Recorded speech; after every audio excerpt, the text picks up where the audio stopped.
જમીનો આદિ અનાદિ કાળથી વસનારા અમારા આદિવાસી પૂર્વજોની જમીનો છે. તમારું જંગલ ખાતું 1927માં બન્યું અને તમે જો આ વિસ્તારમાં અભયારણ્ય લાવીને અમારા લોકોને વિસ્થાપિત કરવાની વાત કરશો તો તે દિવસે તમારું જંગલ ખાતું પણ અહીંયા ઊભું નહીં રહેવા દઈએ અમે. આદિવાસી સમુદાયમાં ફરી એક વખત રોષ ભભૂક્યો છે અને આ વખતે રોષનું કારણ છે સોલાર પ્રોજેક્ટ. સરકાર દ્વારા ઉકાઈ ડેમ પર સોલાર પ્રોજેક્ટની જાહેરાત કરવામાં આવી છે, જેને લઈને તાપીના સોનગઢ ખાતે આદિવાસી સમુદાયનું સંમેલન મળ્યું હતું. આ સંમેલનમાં ધારાસભ્ય ચૈતર વસાવા આકરા તેવરે જોવા મળ્યા. ચૈતર વસાવાએ સરકાર પર આરોપ લગાડતા જણાવ્યું કે જ્યારે સરકારને મદદની જરૂર હોય છે, જ્યારે વિકાસમાં યોગદાન આપવાનું હોય છે, ત્યારે આદિવાસી સમુદાયે યોગદાન આપેલું છે, પરંતુ વળતરમાં આદિવાસી સમુદાયને કશું મળતું નથી અને રાજ્ય સરકાર આદિવાસીઓનું શોષણ કરે છે. ત્યારે જંગલ ખાતાને પણ તેમણે ચીમકી ઉચ્ચારતા કહ્યું હતું કે આદિવાસી સમુદાય આદિ અનાદિ કાળથી આ વિસ્તારમાં રહે છે, એટલે અભયારણ્યનો તેમણે વિરોધ કર્યો હતો. અભયારણ્ય અને જંગલ વિભાગની પ્રવૃત્તિને લઈને આદિવાસી સમુદાયનું શોષણ થતું હોવાનો પણ તેમણે આરોપ લગાડ્યો હતો. તેમણે કહ્યું કે સ્ટેચ્યુ ઓફ યુનિટી હોય કે અન્ય કોઈ પણ પ્રોજેક્ટ હોય, જ્યારે મદદની જરૂર પડતી હોય છે ત્યારે આદિવાસી સમુદાય દ્વારા યોગદાન આપવામાં આવી રહ્યું છે, પરંતુ આદિવાસી સમુદાયનું કાયમ સરકાર શોષણ કરતી આવી છે તેવો તેમણે આરોપ લગાડ્યો. ત્યારે જોઈએ ચૈતર વસાવાએ શું કહ્યું. વસનારો આદિવાસી સમાજ એ સભ્યતામાંથી આપણે આવીએ છીએ. એ હું નથી કહેતો, એ ઇતિહાસકારો કહે છે. તમે જોઈ લો, તમે હડપ્પાની સંસ્કૃતિની વાત આવે એમાં આપણા અવશેષો મળે છે. મેસોપોટેમિયા સંસ્કૃતિની વાત આવે એમાં આદિવાસીના સભ્યતા અને અવશેષો મળે છે. એ સભ્યતા અને એ સંસ્કૃતિ એ સમાજમાંથી આવી છે. ત્યારે જે લોકો આ વિસ્તારમાં અભયારણ્ય લઈને આવ્યા છે, જે લોકો આ વિસ્તારમાં સોલાર પ્રોજેક્ટ લઈને આવ્યા છે, ત્યારે અભયારણ્ય લાવનારા એ જંગલ ખાતા વાળાને પણ હું કહેવા માંગુ છું, આ જમીનો આદિ અનાદિ કાળથી વસનારા અમારા આદિવાસી પૂર્વજોની જમીનો છે. તમારું જંગલ ખાતું 1927માં બન્યું અને તમે જો આ વિસ્તારમાં અભયારણ્ય લાવીને અમારા લોકોને વિસ્થાપિત કરવાની વાત કરશો તો તે દિવસે તમારું જંગલ ખાતું પણ અહીંયા ઊભું નહીં રહેવા દઈએ અમે. જ્યારે ઉકાઈ ડેમ બનતો હતો ત્યારે આપણા લોકોની ગામડા ખાલી કર્યા. નર્મદા ડેમ હોય, કડાણા ડેમ હોય, પાનમ ડેમ હોય, તમામ ડેમો વખતે ગામડા ખાલી કરી આપ્યા છે.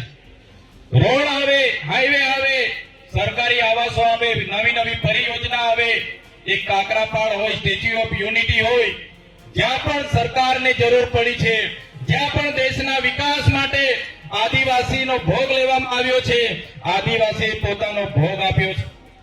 ત્યારે આજે સોલાર પ્રોજેક્ટના નામે જે આપણો આદિવાસી ત્યાં પોતાનું જીવન ધોરણ જીવે છે, એ માછલી પકડવાની પ્રવૃત્તિ એ સહકારી મંડળીઓ પર જયારે તરાપ મારવાની વાત આવે ત્યારે તમને અમે આશ્વાસન આપવા માટે આવ્યા છે, તમે એકલા નથી. એ દિવસે ખાલી અહીંથી આહવાન કરજો, અમે ડેડિયાપાડા તો ખરા જ, અંબાજીથી ઉમરગામ સુધીના આદિવાસીઓ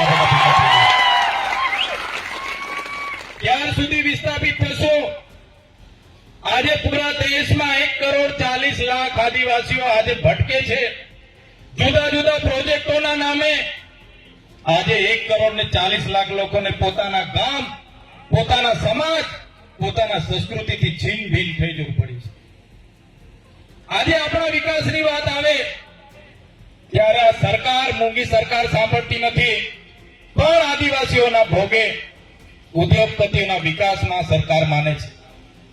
ત્યારે સાથીઓ, એક થવાની જરૂર છે. આજે તમારો વારો છે, વ્યારાવાળાનો વારો આવશે. આવનારા દિવસોમાં કેવડિયાવાળાનો, માલ સામોટ હોય, સાપુતારા હોય, જે પણ પ્રોજેક્ટો આવે છે,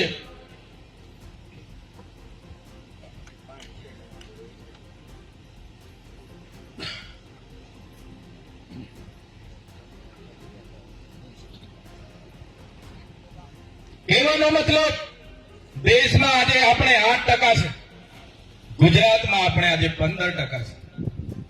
પણ આદિવાસી આજે ધર્મ સંપ્રદાય હોય, પાર્ટી હોય, સંગઠનો હોય, બધામાં વેચાયેલો છે. એક નથી થતો. ઘણીવાર એવું થાય છે કે આજે સોનગઢવાળાનો વારો છે, એ લોકો એમના પર આવશે, એ લોકો જાણે, આપણે નથી જોવું. ક્યારેક એવું થાય છે કેવડિયાવાળા જાણે, ક્યારેક એવું થાય કે વ્યારાવાળા જાણે. પણ આપણે સ્ટેચ્યુ ઓફ યુનિટી માટે જમીન સંપાદન થતી હોય, ઉકાઈ માટે લડવું હોય કે વ્યારાની હોસ્પિટલ માટે લડવું હોય, આપણે બધાએ એક થઈને લડવું પડશે. ત્યારે જ આ સરકારને આપણે અહીંથી ખદેડીને ગઈશું, નહીં તો આવનારા દિવસોમાં બિસ્તરા પોટલા લઈને મજૂરી માટે તૈયાર થઈ જવું પડશે. સાથીઓ, આજે બધા આગેવાનોએ લિસ્ટ બતાવ્યું. સાચી વાત છે. ઘણી જગ્યાએ અમે આનંદભાઈ પટેલ અને બીજા સાથીઓ સાથે અનેક આંદોલનોમાં ભેગા થઈએ તો લોકો અમને ફરિયાદો કરે, પણ જે લોકો નથી આવતા એમને કોઈ પૂછવા માટે તૈયાર નથી. ત્યારે જે સ્થાનિક લોકો આપણા જાતિના સર્ટી પરથી ચૂંટાઈને જાય છે, આપણું પ્રતિનિધિત્વ કરવા માટે આપણે વિધાનસભા અને લોકસભામાં મોકલીએ છીએ, પણ આપણું પ્રતિનિધિત્વ કરવાને બદલે પાર્ટી વશ થઈને જાય છે. ત્યારે એવા લોકોને પણ ઓળખવાની જરૂર છે.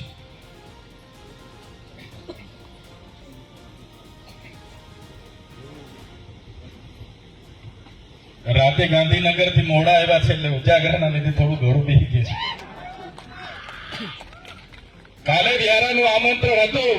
આનંદભાઈ પટેલ સાહેબ અને મને બહુ જ આગ્રહ કરતા હતા, પણ વિધાનસભાના સત્રની સાથે સાથે ટ્રાઇબલ એડવાઇઝરી કમિટીની પણ સાંજે બેઠક હતી, સાથે સાથે અત્યાચાર નિવારણની પણ આજે બેઠક હતી, તકેદારી અને મોનિટરિંગની.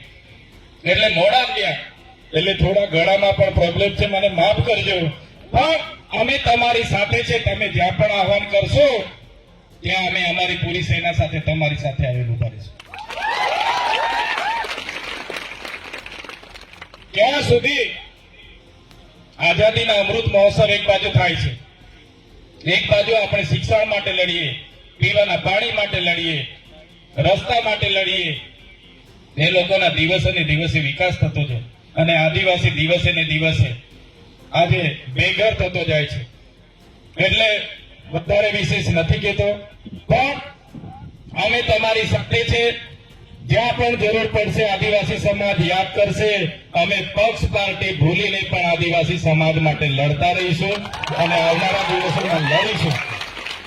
અમે જે પણ પાર્ટીઓમાં છે એ પાર્ટીઓ વાળા કદાચ ક્યારેક એવું કહી દે કે તમે આદિવાસી સમાજનું બોલો છો, એ નહીં બોલવાનું, તે દિવસે સૌથી પહેલા પાર્ટીઓના પાટિયા પણ અમે ઉતારીને મૂકી દીધા.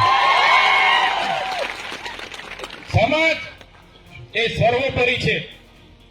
આદિવાસીના જાતિના દાખલા પરથી અમે ચૂંટાઈએ છીએ. જે દિવસે કોઈ પણ પાર્ટી અમને ટિકિટ આપી દે, અમે ફોર્મ ભરી દઈએ, પણ જાતિનો દાખલો નહીં મૂકીએ. આવા જ ઇન્ફોર્મેટિવ વિડીયો માટે આપ જોડાયેલા રહો ગુજરાત તક સાથે. નમસ્કાર.